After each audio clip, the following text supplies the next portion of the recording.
Guys and welcome back to our channel. जैसे कि आपको पता है कि हम डीएसएसबी के लिए जो इम्पॉर्टेंट नोट्स थे उनको डिस्कस कर रहे थे, जिसमें हम मेथड्स को डिस्कस कर रहे हैं पैडागोजी के अंदर। तो चलिए शुरू करते हैं बिना किसी देरी के। एक क्लास मैंने इसकी अभी कवर की है, जिसमें मैंने काफ़ी सारी विधियों को कवर किया है।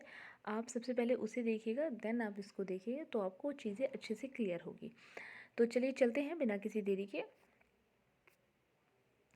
हमने यहाँ से पढ़ना शुरू किया था। आपका शिक्षण विधियों के बारे में हमने बात की थी कि अध्यापक केंद्रित कौन कौन सी होती है और छात्र केंद्रित कौन कौन सी होती है।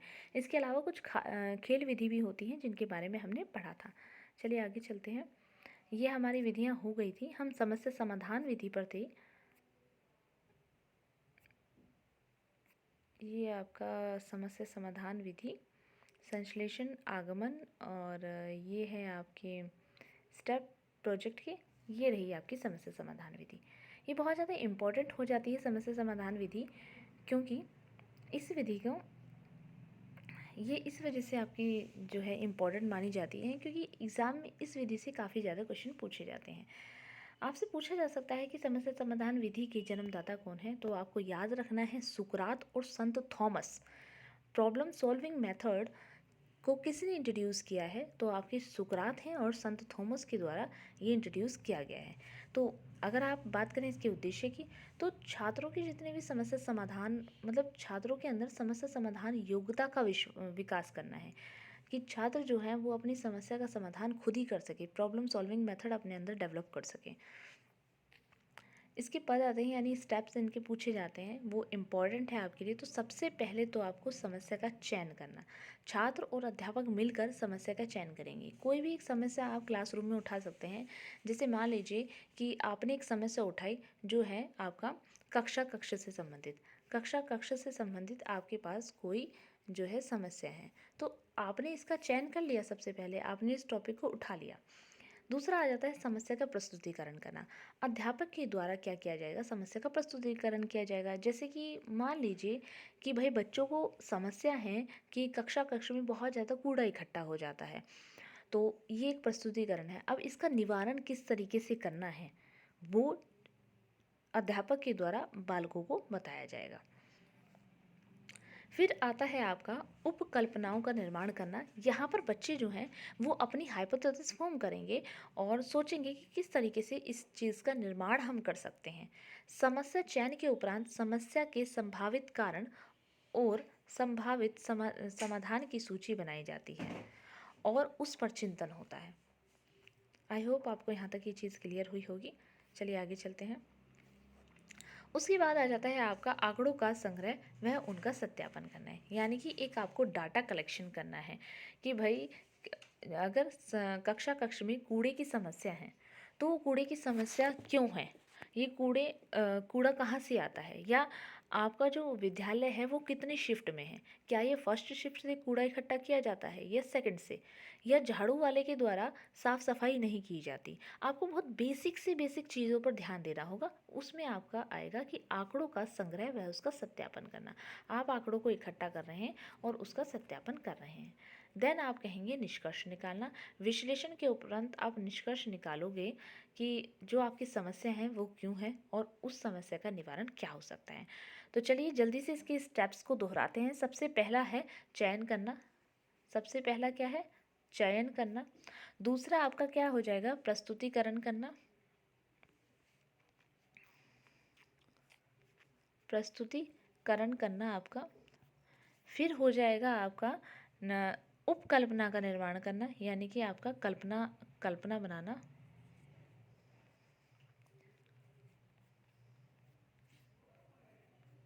निर्माण करना।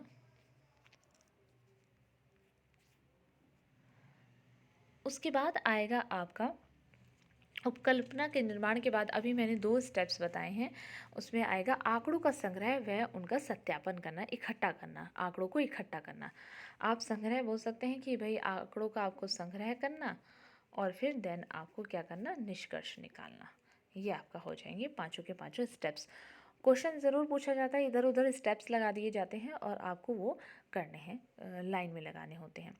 तो चलिए अब इसका गुण देखते हैं फटाफट। गुण क्या है? मनोवैज्ञानिक विधि है। आपको पता होना चाहिए कि भाई जो समस्या समाधान विधि है वो अपने आप में ही साइंटिफिक है।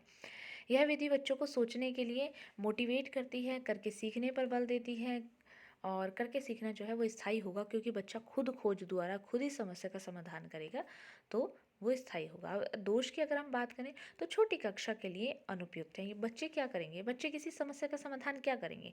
जो छोटे बच्चे होते हैं वो, मैम मेरी बोतल इन्होंने तोड़ दी, मेरी पेंसिल इन्होंने तोड़ दी, इस तरीके से वो अपनी ही समस्याओं से जूझ रहे होते हैं। तो वहाँ पर ये जो विधि है ये अनुपयुक्त मानी जाएगी। समय अधिक लगता है, उसमें शारीरिक की बजाय जो है वो मानसिक पर ज़्यादा जोर दिया जाता है। चलिए दूसरी विधि को देख लेते हैं। आई होप आपको ये विधि बहुत अच्छे से क्लियर होगी। अगर आपको फिर भी किसी भी तरीके का डाउट होता है तो आप पूछ सकते हैं। सेकंड हम देखते हैं अन्वेषण विधि, जिसको आपका ह्यूरिस्टिक विधि भी कहा जाता है। अगर हम इनके जन्मदाता की बात करें तो इनके जन्मदाता हैं आपके हेनरी एडवर्ड। आप इनको आर्मस्ट्रांग कह सकते हैं। ठीक है, चलिए इसी पे एक बार क्वेश्चन पूछ लेती हूँ फटाफट से कि समस्या समाधान विधि के जनक कौन हैं। तो अभी मैंने बताया था आपको कि सुकरात और संत थॉमस समस्या समाधान विधि के जनक हैं। ऐसे ही अन्वेषण विधि के जनक कौन माने जाते हैं? तो आपके हेनरी एडवर्ड और आर्मस्ट्रांग जो है वो आपके ह्यूरिस्टिक मेथड के डेवलपर माने जाते हैं। और यहाँ पर एक इनाम भी दिया जाता है इनके नाम पे, 1 करोड़ 58 लाख का ये इनाम भी देते हैं। चलिए आगे चलते हैं। आगे है अन्वेषण विधि के सिद्धांत कौन कौन से हैं। तो अभी हमने आगे भी पढ़ा है कि भाई करके सीखना, जो है जितने भी आपके जो मेथड्स होंगे वो अगर छात्र केंद्रित होंगे उन सभी में ही करके सीखने पर बल दिया जाएगा, और जितने अध्यापक केंद्रित होंगे उन पर सीख के करने पर बल नहीं दिया जाता, करके सीखने पर सॉरी। उपयोगिता का सिद्धांत इसके अंदर आ जाता है। तर्क चिंतन शक्ति का सिद्धांत, यानी बच्चा जो है वो फैक्चुअल चीज़ों को क्या करता है, सोचता है कि ऐसा है तो क्यों है, मून है तो क्यों है, पृथ्वी है तो क्यों है, इस तरीके से।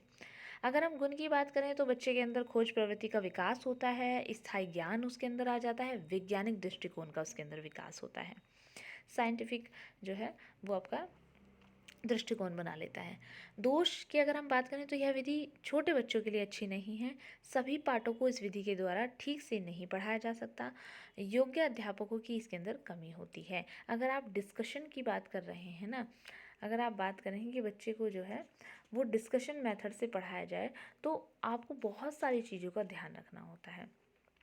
सेम इसी तरीके से जब आप ह्यूरिस्टिक मेथड की बात करते हैं, खोज विधि की बात करते हैं, तो उसमें भी छोटा बच्चा क्या खोज करेगा, तो इसलिए छोटे बच्चों के लिए लाभकारी नहीं है। दूसरी बात, अगर आप सभी पार्टों की बात करें, मैथ में आप क्वेश्चन का आंसर ढूंढने के लिए खोज विधि कर सकते हैं, पर कई सारे ऐसे सब्जेक्ट होते हैं उसमें आप खोज नहीं कर सकते।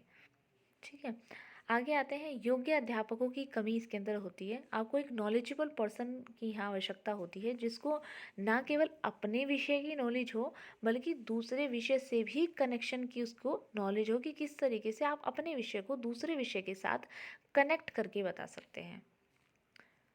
फिर इसके अंदर आता है विचार विमर्श विधि, डिस्कशन मेथड। तो आप मुझे बताइए कमेंट बॉक्स में कि डिस्कशन मेथड क्या है, आपका छात्र केंद्रित है या अध्यापक केंद्रित है।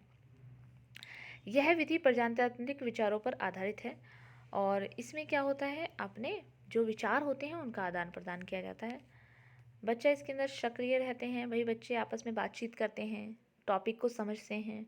डिस्कशन में कोई भी एक टॉपिक ले लिया जाता है और बच्चे उस पर डिस्कस करते हैं, तो एक्टिव तो होंगे ही उस समय। तर्क शक्ति बढ़ती है बच्चे की। दूसरों की भावनाओं का बच्चा आदर करता है, उसके भी विचार सुनता है, समझता है। चलिए आगे चलते हैं। आगे है समय अधिक लगता है। आप अगर डिस्कशन मेथड का यूज़ कर रहे हैं तो आपने ये चीज़ अनुभव की होगी कि आप डिस्कस तो किसी और टॉपिक पे कर रहे थे और वो टॉपिक बढ़ता बढ़ता इतना ज़्यादा अलग जो है राह पर चल जाता है कि आपको वो चीज़ समझ ही नहीं आती कि हम डिस्कशन तो किसी और ही चीज़ पर कर रहे थे। तो इसके अंदर समय बहुत ज़्यादा लगता है। बच्चों में ईर्ष्या की भावना आ जाती है। किसी के विचार बहुत ज़्यादा मौलिक होते हैं और किसी के विचार मौलिक नहीं होते, तो बच्चा कहीं ना कहीं उस चीज़ को लेकर अपने आप में ईर्ष्या की भावना का उदय कर लेता है। सभी विषय वस्तु को इससे पढ़ाया नहीं जा सकता। अगर आप बात करें डिस्कशन मेथड से, आप मैथ्स को नहीं पढ़ा सकते, तो ये एक अलग ही विषय है कि आप सभी विषय वस्तु को इससे नहीं पढ़ा सकते। सावधानी क्या है, बहस का विषय रुचिकर होना चाहिए। एक तो जैसे आप डिस्कशन करा रहे हैं, तो जो भी आप विषय ले रहे हैं वो बच्चों की दैनिक जीवन से जुड़ा हुआ होना चाहिए, रुचिकर होना चाहिए। और मूल्यांकन अगर आप करें तो वस्तुनिष्ठ तरीके से करने चाहिए आपको। आइए अब तीसरी विधि की ओर बढ़ते हैं। तीसरी विधि है आपका डाल्टन विधि। इसको आपका ठेका विधि भी कहा जाता है और आपका प्रयोगशाला विधि भी कहा जाता है। अच्छा, इससे पहले अभी हमने कौन कौन सी विधि पढ़ी है, आपको वो विधि बतानी है और कमेंट बॉक्स में कमेंट करना है। चलिए डाल्टन विधि की ओर पढ़ते हैं। इसे क्या क्या कहा जाता है ये भी आपको बताना है। जन्मदाता अगर हम बात करें तो कौन है, हेलन पार्कहर्स्ट इसके जन्मदाता हैं।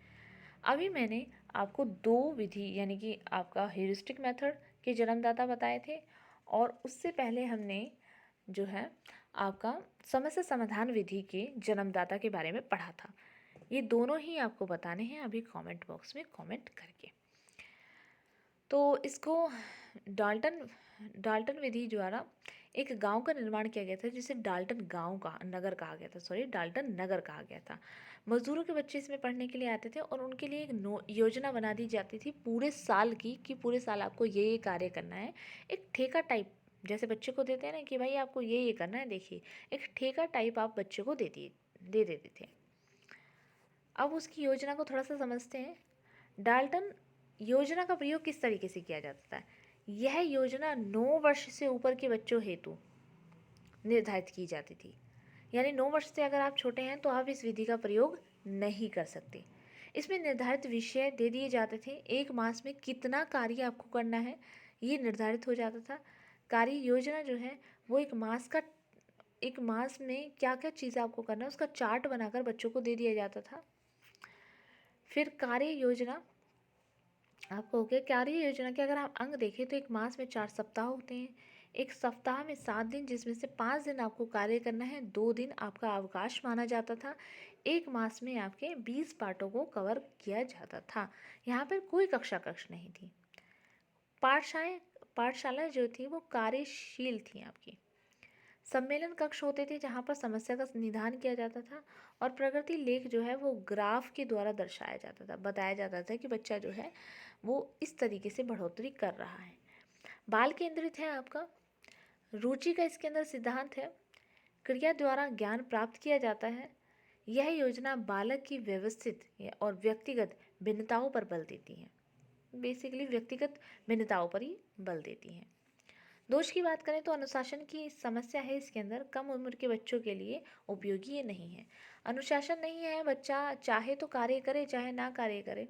कोई भी बच्चा लगातार बिना मोटिवेशन के अपना कार्य समय पर पूर्ण नहीं करता, तो यहाँ पर जो है अनुशासन की समस्या आप कह सकते हैं।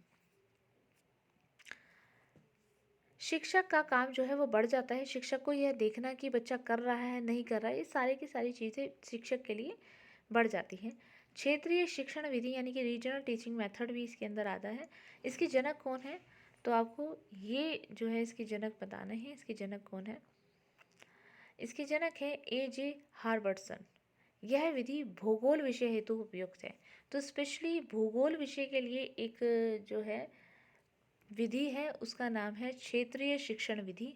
जनक है इसके हार्वर्डसन, ये आपको याद रखना है। चलिए अगली विधि पर चलते हैं, खोज विधि, जिसको कहते हैं डिस्कवरी मेथड। इसके आपके जनक कौन है, J.S. ब्रूनर है। और इसमें कौन से विषयों के लिए उपयुक्त है, तो आपका इतिहास विषय हेतु ये उपयुक्त है। इस विधि में बच्चों में सूझबूझ क्रियाशील चिंतन का विकास होता है। सो आपकी ये सारी विधि जो है वो कवर मेरे तरफ से हो गई हैं। कल हम दूसरे चैप्टर की ओर बढ़ेंगे। अभी आपको इन विधि में से अगर कोई भी डाउट होता है, कुछ चीज़ आपको समझ नहीं आती, तो आप कमेंट बॉक्स में कमेंट कर सकते हैं। आई होप आपको ये वीडियो पसंद आई होगी। Thank you so much, and please channel को लाइक करें, सब्सक्राइब करें और शेयर करें। Thank you so much for watching this video.